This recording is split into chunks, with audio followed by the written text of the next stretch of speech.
Good morning, everybody. This is Deven with I'm with Homeschool House Calls and Professional Home Educator and all the things. And we are with some awesome mamas today. We are with Susan and Erin and Lesa. And y'all take a minute and introduce yourself. Okay, I guess I'll go next. I'm Susan. I'm with Homeschooling Supermoms. And Devin, are we piping into Homeschooling Supermoms today? Yes. Okay, so hey to everybody. So I'm one of your administrators, and I have a website, Homeschooling Supermoms and Solution Point Learning, and I've been homeschooling since my daughter's started in ninth grade year. So I did the homeschooling the high school years, and I offer online classes to homeschoolers. So that's me. Okay, what about you, Erin? My name's Erin. I am admin of South Alabama Homeschooling, which is a big local support group here in Alabama. And then I also run Erin's Gulf Coast Homeschool Adventures, which we do, we're supposed to do at least 3 field trips a month. I did 74 field trips last year, even during the pandemic. So that was not bad, beat the year before by 2 field trips. So that was awesome. I have been homeschooling now for forever. No, I started with my 2 girls, pulled them in 6th grade and homeschooled them through high school. My son has never been to public school and he's now in 7th grade. So I feel like I've come around and met myself. So now I've covered all of it at this point. But I've only covered all of it for me. So I can definitely offer advice from what we've done and from what I've seen in the groups and from what I've talked to other people about now that I've gotten a chance to see all the different stuff. So yeah, I think that's it. That's me. Hello. Yeah. And what's funny is Erin and I knew each other before she was a homeschool mom. We met in Fort Worth, and we would tell her she was a closet homeschooler all the time. Devin's one of the bad influences that brought me into this. Yeah, it was good. We knew she was a homeschool mom at heart. And Lesa, we've known for forever. Her youngest and my oldest graduated kindergarten together. Yes. So, And I'm a veteran. I homeschooled for 13 years, but I'm not doing it anymore. My baby is 20 years old, and he was homeschooled all the way through. But my oldest one was never homeschooled. My middle child, I pulled him out in 5th grade, and he returned to school in his junior year so he could play football. So I only homeschooled him for like 6 years. But my youngest, we started when he was 4. And we homeschooled him all the way through. Now he graduated at 17 because he decided he was done with school. But that's one of the fun things about homeschooling. When he said he was done, he had a plan. And since he was ready to implement it, I said, okay, we can graduate early. So, and I got my first grandchild on the way now. So I know that's Congratulations. Oh my gosh. So anyway, today we're talking about becoming a professional home educator, and I couldn't have a better group of mamas to ask about this. So anyway, we're going to just dive in, and y'all remember this is a chat. We want to have fun today. We don't want to be stuffy. It's summer. So anyway, how do y'all define professional? Let's start there. We're going to break it down because talking about becoming a professional home educator can kind of be a big term. So what do y'all mean when you think of somebody as a professional? Definitely not the way I homeschooled.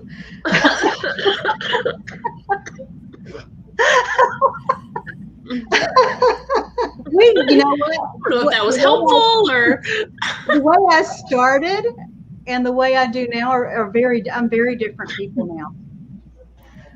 Well, when I started, I was a single mom working part-time. So, yeah, we homeschooled in the car, in the afternoon, at night, at church. We homeschooled at wherever you were. Practice or basketball practice or, wherever we happened to be, that one of them was available to do work. So, So what about you, Susan? So I guess I want to kind of spin off what Lisa said, that I'm a more structured mom when it came to homeschooling, but I think, and I loved how Lisa did it too. And I think when it comes to being a professional home educator, it's simply just the parent that is taking their children's education seriously. And no matter how you educate them, if you're an unschooler or somebody who's more of a traditional homeschooler like me, it's all about what's in the best interest of your child and finding their passion and what their interests are, and going that journey with your kids. So to me, that's kind of really what the professional home educator is somebody who's educating their kids at home and taking it seriously and doing the journey that works best for them. And I don't think, for me, I don't think of it as meaning that you're becoming a professional teacher. Right. I think you have to realize that home educators are just they're not the same thing. You're teaching, but you're not being a professional teacher. So we're not talking about setting up a school. And please don't set up a school. Please don't set up a school. My desk was the worst thing I ever did. My kids never studied on those desks. They became junk catchers. That's all they became. We still have a whiteboard up in a room in our house. And when was the last time you used it? The first 6 months. The first 6 months we homeschooled, we put up that pretty whiteboard, and I set up a table and chairs, and the kids sat at each end, and I stood in front of it. And for some reason, it drove me as crazy as when they were in public school. I can't imagine duplicating the exact same thing at home that was making me crazy in public school. Why would that make me crazy? Yeah, so about that long. They loved it though, because it got turned into one of their bedrooms, and so one of them had like an 8-foot white wall to draw on in their bedroom. So I mean, it's gotten used, so that's good. Just not for not what you thought school. Yeah, I had a small whiteboard that for my oldest one, yes, we did use it for math problems and diagramming sentences because it was a way to show him how to do it. Now the youngest one, nope. And he had a school desk, and it got used to teach him that he didn't want to go to school. See, and I had a school desk, not a school desk, but a desk, and my daughter loves using it. So again, it's kind of that what's fitting in for your kids. Because so she has a desk space and she likes that quiet area. Not every single thing's quiet, but when she needs that quiet time, she's got that desk. So again, I just think it's that professional home educator is really taking your kids' education seriously, finding their passions, finding what works for them, and traveling down that journey with them. And not being afraid to learn what you don't know. And change what's not working. Yeah. That is so true too, because the one thing I think that surprised me in my first year of homeschooling was changing curriculum. I was, of course, new to homeschooling. I thought everything had to be brand new and really expensive curriculum and all this. And so when I was told this curriculum isn't working, I was devastated. But it's not uncommon. And so I love the fact that you can buy used curriculum and experiment with it and see what works best for your child. Yeah, I think so too. And it's like when my kids were little, I tried lots of we laughingly say we're curriculum junkies, but that's not what we really are.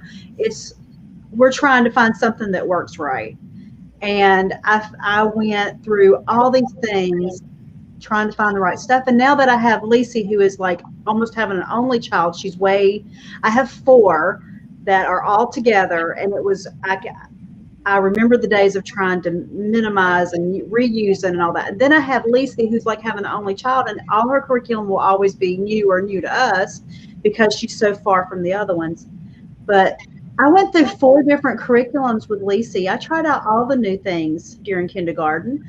and sold them or gave them away. And I went back to what I used with the first 4 because it was really more me than her. But it's funny. It's like, I did that with the first set, and now I've redone that. Well, yeah, and on that note, like the one thing I found is it also different types of curriculum work for different subjects better than others. So one might be like a book learning, and the other one might be an online, and the other one might be a co-op. So it just kind of depends on that subject also. I had the situation where, because my older son, we started in 5th grade, and I found the curriculum that fit both of us so well for English. And so I was at a convention, and I went and I bought all the under ones for my youngest one. None of them worked for me. I had to have a totally different so, it's buying all that stuff, because like you, Susan, I bought it new because I was at a convention, right? So I bought all this stuff, and to be honest with you, because right before Kenny graduated, we moved. Most of my curriculum is still packed up. I haven't even sold it. He's been out of school for 3 years. Well, when I started, like Deven was saying earlier, she was part of the crew. I just sort of decided I wanted to homeschool, and I called them up and I said, okay, can we meet at somebody's house and just see what this looks like? What do we do? What do we do? And man, y'all do that. I know everybody gets on Facebook and asks when the next thing is, when the next event is, when the next whatever is. But, I had 5 homeschool moms in a living room, and they just all kind of brought their stuff and laid it out on the table and sat with me for a couple of hours and talked to me about how to get started and what they each did. And it wasn't an event that was open to the public. It wasn't something that took a great deal of planning, and it was fun to get to hang out with them. And I learned a ton, but the best advice I got, and I swear it was Lesa that gave me the advice. Maybe it was Christy Lanford. It might have been Christy Lanford, but it was one of the crew. And they said the first thing they told me was, do not spend a ton of money on curriculum your first year. That was the first thing they said. They said, you're going to see all this bright and shiny stuff. We're going to show you all this neat stuff. Go with something used. Go with something free. And the first year we did the free all-in-one homeschool, and I would have sworn to you, my kids are the computer generation. They love being on the computer. Everything in their life is about the computer. They're going to love being online all the time, and they hated it. That was huge eye-opening. They also didn't love to read Kindle books where you can get all of the classics for free. No. They wanted to actually hold the book in their hand, which meant I had to buy and pay for paperback books, which was fine because, they did like that better, but and they took the information in better. But when we first got started, I would have sworn to you, this is going to be it. This is going to be, I understand how this works. They love computer stuff, but they liked more hands-on stuff. So I find that most of them prefer in hand. Yeah. Most of mine prefer that. Okay, so becoming a professional home educator, why does it matter that we pursue being a professional? Why does it matter? Why do y'all think it matters? I think it's important that pursuing it is kind of maybe an odd term that might confuse people. I think it's important that you take yourself seriously. I think that especially when you're getting started, especially the first little bit, you sort of default to, but I'm just a mom. I'm just a parent. I'm not a teacher. I'm not, And I really think that from the get-go, you need to take yourself seriously and know that, look, my girls went to public school. The PTA saved for a year and spent a crap ton of money on a new phonics program for the kindergartners. The next year, the teachers spent an entire year learning this program to teach these kids. So literally while they're learning it, these kids are learning it too. So it was a whole mess. So they finally got it. It's down. We're ready. The next year, they're going to teach it. And a new principal came in and was like, yeah, I don't like this program, and chucked the entire thing. So it's happening in public schools too. You're not the only one that's going in, finding a new curriculum, going, oh, this doesn't work, learning it as you go, and then tossing it out the window. It's happening there too. So you're no less professional by looking at things, but take yourself seriously and don't put yourself down because you don't think you're good enough, best enough, whatever. You are one-on-one with your kid. You are going to understand how they work, how they tick, what doesn't work faster because you're going to be paying more attention. So I think that's, it will make your mental health will do much better if you start taking yourself seriously from the get-go. And don't get discouraged if you have those moments of self-doubt, because I want to say every, if not all, many, right? Moms, homeschoolers have self-doubt. Yes. And when you have those moments of self-doubt, like these 4 wonderful ladies that I've had the pleasure of getting to know, find other homeschool mamas, and they are going to help build you back up because you are doing a great job. Like Erin said, take yourself seriously. You love your children. You're doing the best that you can, and they're going to make it, and you're going to make it too. But if you have those moments of self-doubt, tap into other mamas for reassurance because you're doing a great job. And if you need help, get the help. The first year I homeschooled, I kind of isolated myself because I was working, I was doing, this other stuff. So I was trying to get everything done. And now I'm, like I said, professional to me, just because, planning and all that stuff, I never did. Whenever I started homeschooling, I just grabbed books out of a cell thing. But it's the point. The point is what you're doing for your children. My oldest daughter had speech therapy from 3 to 10 in public school. My youngest one had more sounds than what she did. She had like 28, 29 sounds that she could not pronounce correctly. And Kenny had like 32. That's more sounds than what's in the alphabet. But there was still sounds that he couldn't pronounce because of the blends and everything. And when I pulled Dustin out of school when Kenny was 4, he had also started speech therapy at 3. I pulled Kenny out of therapy as well. So I did speech with him. Now, Brandy was, like I said, she was in school and in therapy until she was 10. By the time Kenny was 6, nobody knew he had a speech problem because I was working one-on-one with him on a daily basis. And it's, your child, you're there with them always, and you have the best interest, for them. You don't have 15, 20 kids that you're trying to teach the same thing to, and they're all on different levels, and you're supposed to keep them all together. And you have 1 or 2 or maybe 4 or 5 or 6, but they're yours. So you have their best interest, and you will figure out what works best for them. And you have the freedom to change that. Yeah. Right. Yeah, and no doubt homeschooling comes with its challenges for every single one of us. It might be that you got to switch curriculum or time constraints, or that you have those moments, those challenges. And again, tap into your resources. So on that note, tapping into resources, I know that Deven and I are always looking for what kinds of workshops will help support you in your homeschool journey. Let us know because we are happy to help. And I know that Lesa and Erin are great about coming into workshops with us and supporting you. Yeah. So let us know, what your challenges are, and we're happy to help you because we've all experienced challenges.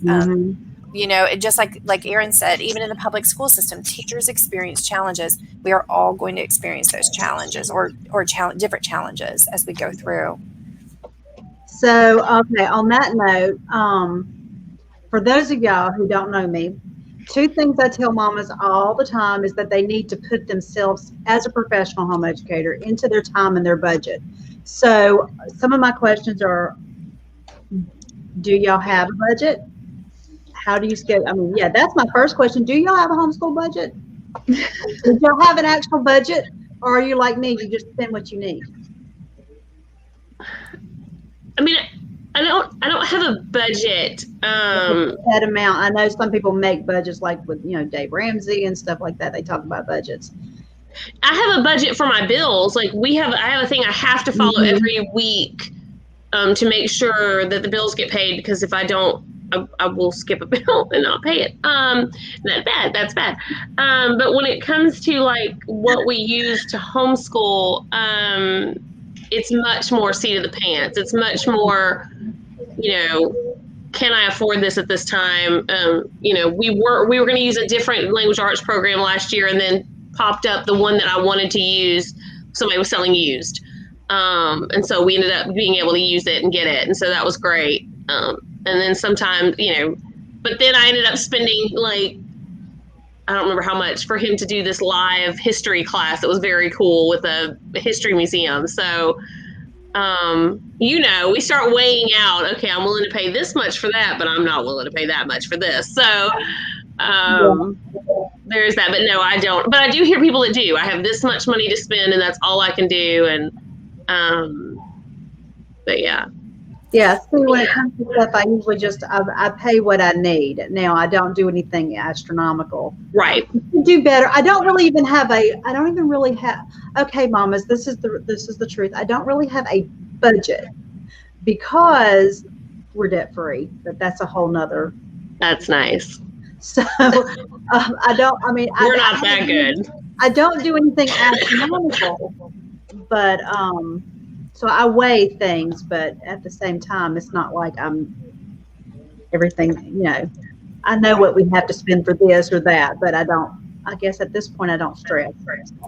Well, and I think one of the things, because I do hear like you, that there's a lot of mamas that have tight budgets. And so buying used curriculum is a great way to go. There are so many used curriculum resources out there. I know that Erin has one for South Alabama. If I know that we're talking national groups also, and Facebook has some amazing, there's the Homeschool Marketplace that you can buy used curriculum from homeschooling parents from all over the country. And so, buy used curriculum whenever you can and save that money. There's a lot of great free resources out there too. Exactly. You can be very frugal in your library. You can use your library. And I will say this, I bought a lot of curriculum on eBay because they didn't have all the free resources and everything to start with. But I sit and watched one day a couple of curriculums the bidding went over what you would buy at new when you include the bidding. So it's like, pay attention to that kind of stuff too. Yeah, certain times of the year are better for buying curriculum. It's better to make a plan and just kind of budget it out and do it over time instead of trying to do it during the usual curriculum buying season. Exactly. And a lot of homeschooling parents will also trade books. Yeah. Like if it worked great for me this year and I'm done with it, but here, you go ahead and use it this next year. Yeah, you can do that. But which reminds me that I've got to get a date for a local sale or swap soon, and I will do that for if anybody's sitting out there thinking, Deven, do you have that date yet? No, but I will get it this week before the week is over with. I promise. I promise. But so let's see, where did it go? So how do you put yourself, if you have a budget, or even if you have a pretend budget or a mental budget, how do you schedule yourself into your budget, money-wise? Myself personally? Your personal development. Do you schedule stuff into your budget, or do you put yourself into your budget? I do. And I Deven, as you know, I was in human resources for over 20 years. Still stay very active in that. I have my own business. And I definitely have to. Because I'm always growing, whether I'm growing in the direction of homeschooling or growing in the direction of corporate America. So absolutely, I just pick which one is the best way for me to grow and develop, and absolutely I do. And as parents, it's easy to forget to do that.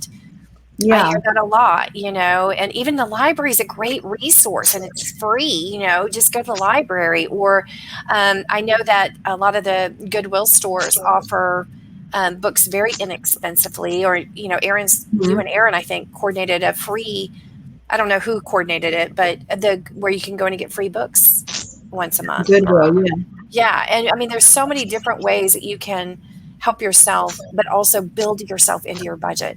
Even if it's free, it's great. What about you, Lisa? How do you put yourself into when you homeschool, but When I was homeschooling, I guess my time was church. When there was something that was going on that I wanted to study, something that the women's group was doing outside of our regular couple of days a week, I would attend that. So I spent that time. I didn't have a lot of free time because my boys were in sports and scouts. So, we were several nights a week in a ballpark. And at one point, there was 2 years, I think, where we were doing football, basketball, and baseball. So I only had a couple of weeks in between each where we wasn't running somewhere. But I did spend extra time. I did Bible studies extra. I got trained in business stuff. I did. It was when I first started homeschooling that I did my Christian life coaching program to get trained for that. So. And I think a lot of this too, you've got to remember, for some people who are watching, this is definitely a seasonal thing. It's only in the recent years that I've heard about seasons. This is in what season you're in. I'm in a great season right now. I've graduated too. I have a 12-year-old at home. I have a lot more freedom and flexibility to my time. I was actually able to take on a little part-time job at a local museum. That's just my heart, because that's a passion of mine, is history, and it actually has to do with my family. And so, it's like a heart project for me. And it's just a bonus thing that I get to look forward to, but I have that freedom. Now, 4 years ago, I had 3 of my 3 kids at home, plus I was keeping my 2 nephew kids. So I had an infant, a toddler, an elementary schooler, and 2 high schoolers. Now, as y'all are looking at us and you're going, yeah, planning time, there was no free time. There was the free time was the days I could steal a bath, or, a bubble bath, or I could, run away to the store maybe, or something like that, or maybe a night out with the moms. Park days and things like that, those can be getaways too. I mean, it was nice to go to the park and just be able to sit back, let the kids go run, and be able to visit with the moms. Like, that was kind of a personal time for me to get to enjoy. That's actually how Deven and I met. Yeah. That's the thing. It can be something as simple as just going to a park day and talking with other moms about homeschooling. I learned so much in those years, like the years me and Lisa met, with just being at that park. The kids are running, there's other people to entertain them, and you're actually able, even if you're not sitting still the whole time, you're actually able to have homeschool type conversations. So I think anytime you can find a park day, do it, because you make your tribe, you find your tribe.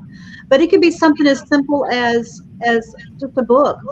Even if it takes you 2 months to read it, you're moving toward learning something about homeschooling. Like, this afternoon we had the interview with Cindy and Natalie about blazing new homeschool trails. They just put that book out. So it could be anything that you're moving toward and you're spending that time. But it could be as simple as going to Right. Free workshops, a Facebook article, a blog post. Pinterest ideas for crafts. Smartphones has made the world a much easier place to be pouring into yourself. Let's see. But definitely, if you're in that season of a whole bunch of littles and you're like, I don't have time to go to do this really cool thing that y'all are talking about doing, or plan 72 field trips or whatever, it's okay. That's where you are. So you just sort of figure out what works. Where you are. Also a good place for that, because, the co-op I was in, the parents taught, but still in between classes that I was teaching, I was able to sit with the other moms and get that time to just, somebody else has my kids, they're upstairs, they're learning. I can sit here and talk and have a conversation with somebody. Right. It's kind of like somebody. Yeah, and even if somebody's watching right now and made a comment, and I think their point is so good, that it takes a village moments. And right, tap into those other mama friends. It takes a village, and tap into that village, because I know we all need each other every now and then, and tap into it. So I'm glad you made that comment. So thank you for that. Yeah, I do think that if nothing else this year, if you can just make some kind of park day, we need to bring park days back into the limelight, because that's how I started. I mean, I wanted to meet some mamas. I could not find a group to join. I won't go there. So I started one. Here I am, knew nothing about homeschooling. I mean, I just had a 4-year-old. That's how I started South Alabama too. Yeah, 4-year-old and a 2-year-old. And I needed people, and then there was a website app type thing called Meetup, and it used to be free. Now it's still there, but you have to pay to join, and that's how we started. We started with 4 families. Well, and another thing right now with COVID going on, or people, still kind of be at home a little bit, there's Zoom. Zoom has a free, tap into your Facebook groups, introduce yourself to other moms, and jump on Zoom together and start to get to know other homeschooling moms, because that will refresh and renew you also. It does help. It really does. Yeah. So, what about fighting mommy guilt? Because we know just as soon as a mama decides to pick up and buy that book or that online class, or when she starts to go out the door to the mom's night out, she's going to feel guilty. So how do y'all fight that mommy guilt? That's a tough one. Isn't it? I feel like that's one of those things that, and we see this a lot with people who are like, but I just can't. I just, I see the events, but I just don't. And there comes a point where you just have to go, you know what? I do deserve this. And if you just need the 4 of us to look at you in the face right now and tell you, you do deserve the break, you do deserve the break. You absolutely do. You deserve the $12 book. It's fine. They cannot have a $12 worth of snacks that week. It'll be fine. Buy you the $12 book. Go have the meal that's going to cost you probably around $15, to get away with your friends. You absolutely do deserve to be able to have that time, even if you don't work from home. Like, that's so, you've earned the break. Absolutely. Even if you don't work from home, you are working. You are exhausted. You are tired. We know. If you are teaching your children, you are working on a job that someone else usually gets paid $30,000 to $40,000 a year. You have a job. You can't pour. This is somebody's famous quote, right? You can't pour from an empty cup. When you go on an airplane, they tell you have to put on your mask before you can put on the kids' masks. And that's very, very practical. You cannot do a good job. You cannot be your best mom, be your best if you're exhausted and you're not taking care of yourself too. So you really do need to take that time, to have, for what you can in the season that you were in, the interest that you have. When I had all of those babies at home, I watched a lot of documentaries. I'm really into history. I love history stuff. So I watched a lot of documentaries because that was something I could turn on while they ran around. It was something you could do. So you kind of make it work how you can make it work. But definitely, and I paid for streaming services. I paid for Curiosity Stream and then Magellan. And I used all of them because I watched them until I watched everything. And then I had to go and get a new one because I'd watched everything on it. But that was a cost that, my husband was like, why? We don't have anyone who's watching these. And I'm like, I am the one that's watching these. I have a true person. Yep. I have a True Royal TV streaming service right now that is just for me. Nobody else in this house watches that mess except me. So I definitely think it's, what do you do? There's going to come a time where you just have to go, you know what? I do deserve this. I'm not going to put the book back. I'm not taking it back out of the cart and replacing it with something for the kids. I'm leaving the book in there and I'm buying the book, or, the sewing kit or the painting supplies or the whatever it is. Yeah, whatever. The new website or the new course to teach you how to do something. Right. I was always wanting to learn everything. Yeah. Okay. So one thing I did, especially when my kids were little, because I found I've always had the mom guilt, right? It doesn't matter what age group they are, but especially when they're little. And so I found another mom that had kids the same ages as mine. And we traded every other Friday. So the kids got to play together, but I got to have every other Friday for me, whether it's grocery shopping by myself or flipping through magazines at the local bookstore or the library, or there are there's a reward for the other mom too, because it will be your every other week is your turn too. So that's kind of a great way it's expense free, and yet you get a little bit of me time in there. I have a good question here. What about mom guilt when you have a job, even part-time, you really enjoy and try to balance the mom professional homeschool? That's when you completely have no time. That's when you completely have no time. That's when everything you do is running, because you get up at 7 o'clock in the morning, you go to the job. You call from work to get the kids up so they get started on schoolwork. And then when you get home at 2 o'clock in the afternoon, you get started on schoolwork. And then football practice starts at 5, and your dinner has to be cooked somewhere in there, and the grass has to be cut, and everything has to be done.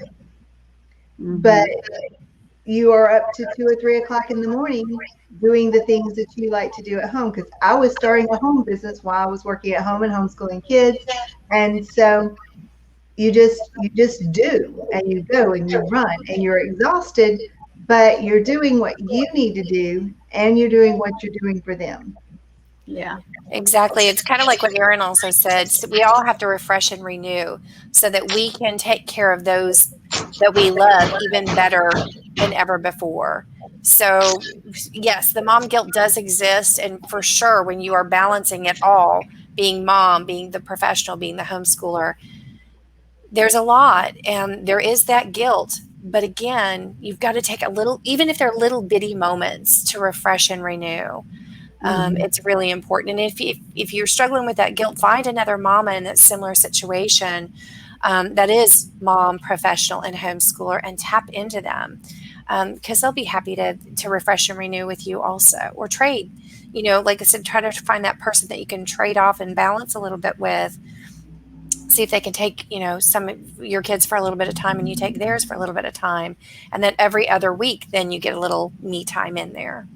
Yeah, I think that's a brilliant idea. And the thing about homeschool is it doesn't have to be during school hours. I know someone, they homeschooled at 2 o'clock at night. Not my preference for homeschooling, but it was theirs. And her kids are still like that. They're not kids anymore. They're all in their 20s, but they're, up at 2, 3, 4 o'clock in the morning, because that's when they did their schoolwork. Yeah. Goodness, those are good thoughts. What about you, Erin? Do you I know you kind of have you have a business, which we love, but do you now you kind of have a part-time job too that you love? Yeah, I'm very lucky. The thing about mom guilt is it's almost like we've been trained that if we're not feeling guilty, then we're not doing it right. That we're supposed to, if we're good and we're happy and everything's going great and we feel like we're doing fine and everything, that's not how it's supposed to be. You're supposed to feel bad about something. Something is not supposed to be. You're not doing enough.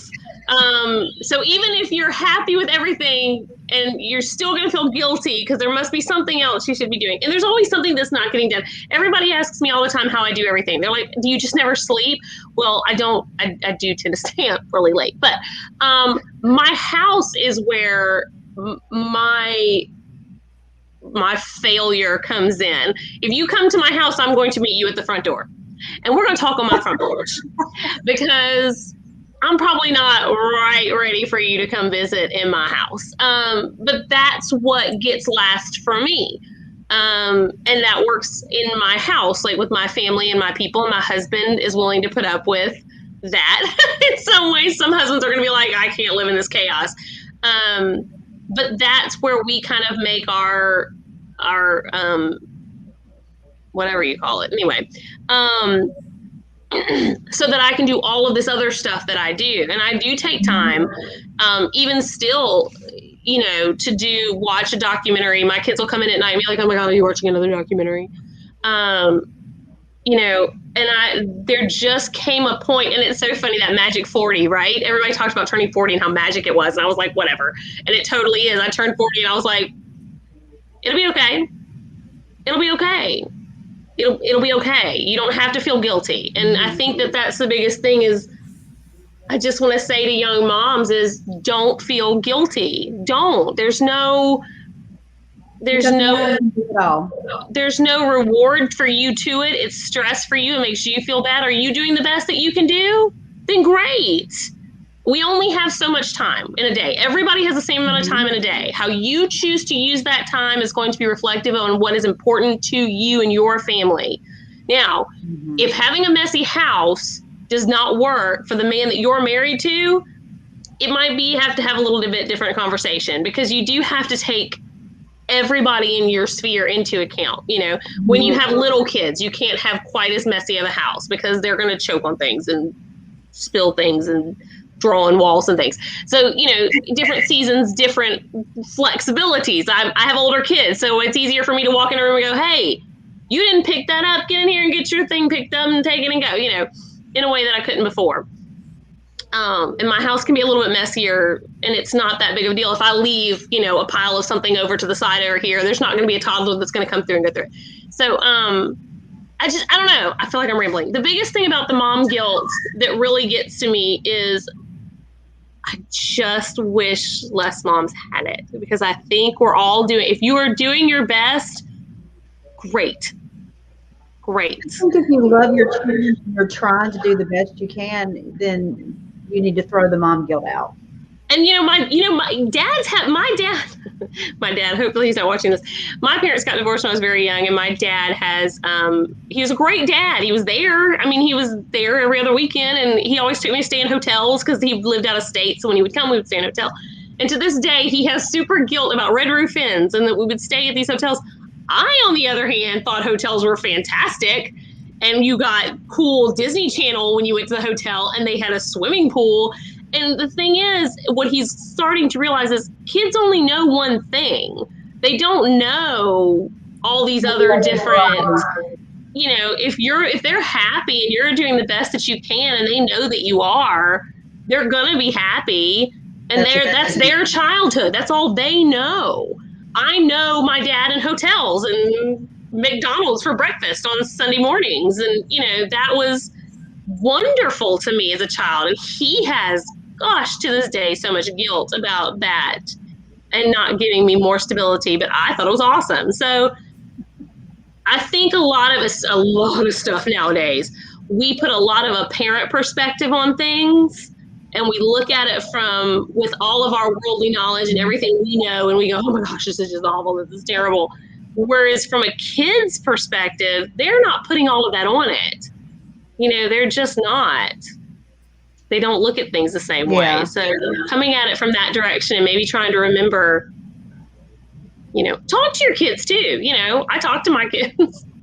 Talk to your kids.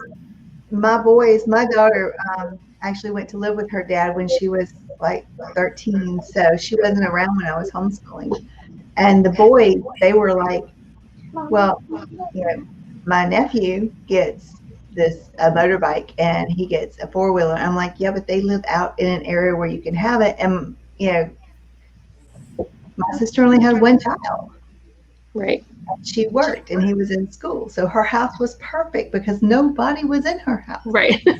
Her house was my house was a mess because I had 3 of us in there all the time, and we run all the time because we were doing all the things.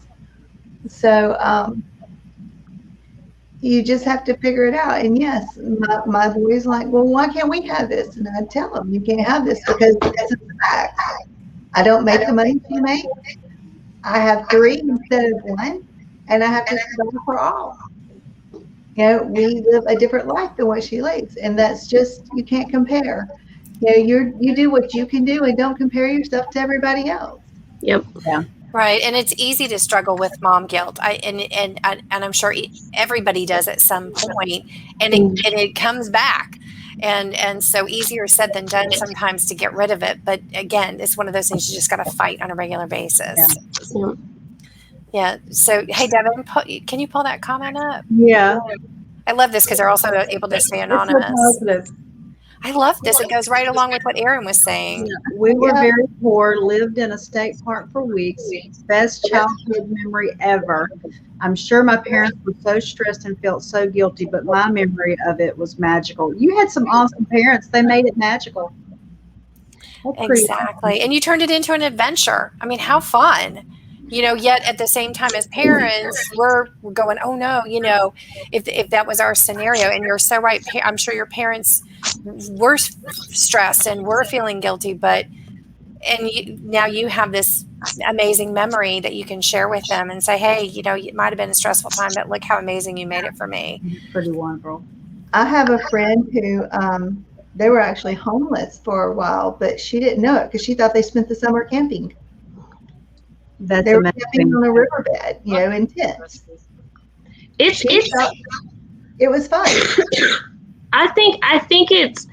I notice that a lot in stories and things that are going on these days, and they come up and they're like, "Oh my God, these kids! They were just so this, that, or the other." And I'm like, "But were the kids, or did you think of that because you're a parent and you realize that that's a bad situation or that's a crappy whatever?" My kids grew up at the History Museum of Mobile. They, to this day, think it's the coolest place ever because we went all the time. We had any money? It's free the first Sunday of every month. So we went on the first Sundays, and so they went all the time. And so, even when you're broke and you're whatever, you kind of, that's their childhood was history museums and stuff because I knew how to get into those places for free.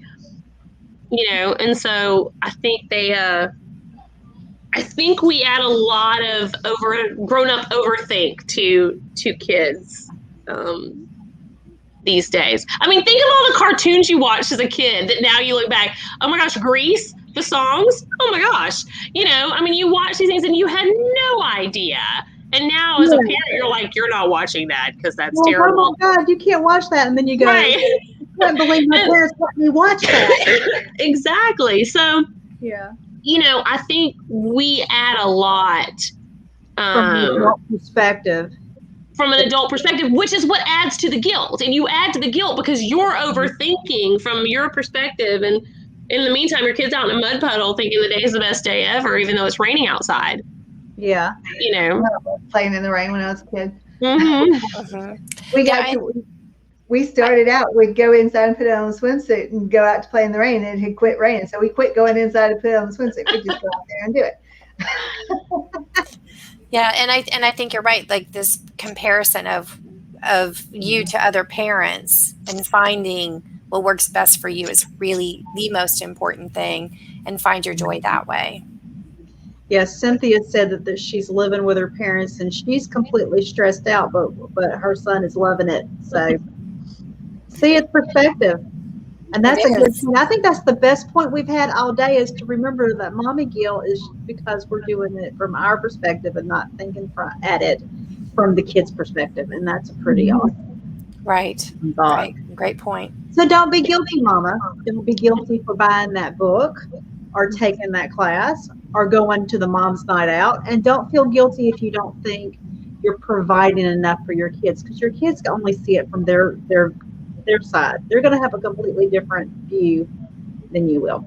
Well, and like my boys, they saw what my nephew was doing and they thought that, he had things better. But, now as adults, my nephew's like, your mom was always there. My mom was always working, because my sister is on the fire department. And back then she was a medic and she worked a 24-hour shift. Mm-hmm. So, he stayed with me or my parents while she was at work. And he was like, your mom was always there. So, it's perspective. the perspective, even the perspective of the kids. Mm-hmm. They have figured out that just because they didn't have everything he had doesn't mean that they missed out on anything. Yeah. That's pretty good. Well, mamas, we need to wrap it up. We've gone almost an hour. It was a great fun. Look, I enjoyed talk all day it, long. y'all. Yeah, thanks everybody for joining us. Yeah. It's been fun chatting. If you guys have questions or comments, obviously drop us a note inside the comments area if you have ideas for workshops. So give us 5 seconds. I want all the mamas to, y'all tell the mamas where you're from and what you've got if they want to find you, because that's one thing we didn't really do in the beginning. Erin, you have Erin's Gulf Coast Homeschool Adventures, which is local to me. I keep telling her to open a nationwide virtual homeschool adventure group. We're getting there. We're getting there. So I have that. I have the Erin's Gulf Coast Homeschool Adventures, which is field trips if you're local on the Gulf Coast. We plan from Pensacola to Mississippi. I do have a Teachers Pay Teachers site under Erin's. I think it's Erin's Homeschool Adventures. I've got some neat stuff there. Some Revolutionary War Guess Who games, and if I was a child during World War II book and things like that. So I do have that as well. Yeah. So. Okay, Lesa, where can they find you? I'm a life and business coach, Christian life and business coach at LifeWalk GPS. I have a program called Discerning My Calling for teenagers to help them figure out what they want to do after life using their gifts, personalities, and strengths. That's what the GPS stands for. It's, we go through their spiritual gifts and their personality profiles and figure out how God created them to find where they need to go. Okay, Susan? Yeah, so you can find me in Facebook at Homeschooling Supermoms, or you can also find what different types of homeschooling products I offer at homeschoolingsupermoms.com. I offer record keeping solutions, easy transcripts, online live computer classes, and moving into soft skills classes also for middle school and high school homeschoolers. We have tons of fun in them, and also have self-paced also in case self-paced is a better solution for people. But the online programs are really interactive, and we have a ton of fun.